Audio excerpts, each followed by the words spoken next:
This is Block 9, the Local Establishment, Section 7, Vietnam, with the section beginning Senator William Fulbright. Fulbright is a Southern Democrat, a man from the state of Arkansas, and he was head of the influential Senate Committee on Foreign Relations. As the war grows more expensive, as the war grows more unpopular, as the war grows, it seems, further and further and further away from victory, Senator Fulbright holds a series of hearings in 1966 and 1967 about what were the origins of the war, how exactly did we get involved with this, and where exactly were we going, the senator said to the American people.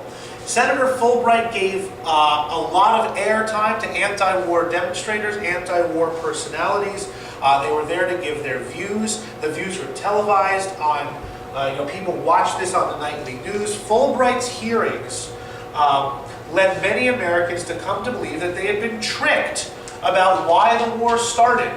They had been fooled about how easy victory was going to be, that for 3 years by 1967, 1964, 1965, 1966, 1967, the government is saying victory is just around the corner, we can see the light at the end of the tunnel, the Viet Cong are really close to cracking, the North Vietnamese are going to surrender, they're going to go back to their own country, that the end of the war is in sight, just a little more escalation, just a little more pressure goes the thinking, and the victory will be won. Everybody comes home, everybody's happy.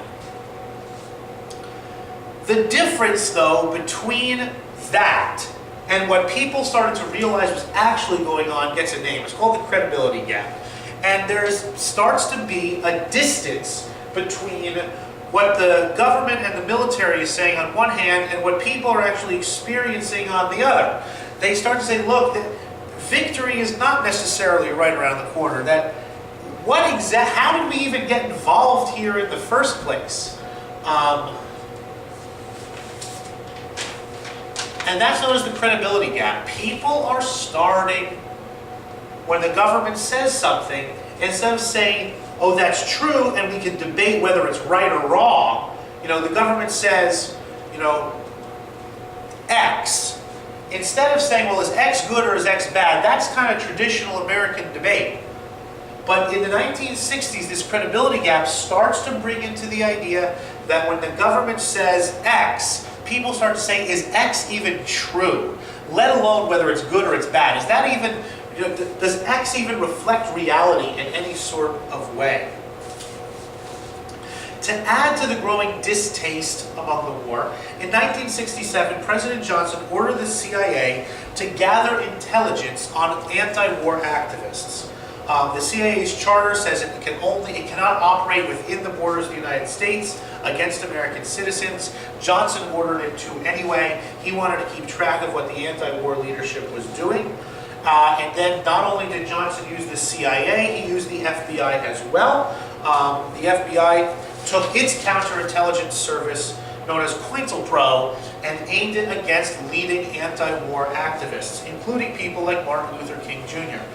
It was continued at this time that both the FBI and the CIA had tapped Martin Luther King's phones to see, what was going on with the anti-war leadership. That the movement was so powerful, the movement was so vast, that the government thought that it must be strictly controlled at the top. That was not true. That there were definitely leaders of the anti-war movement, but to say that there was 2 or 3 people that led the whole thing is a misreading of history.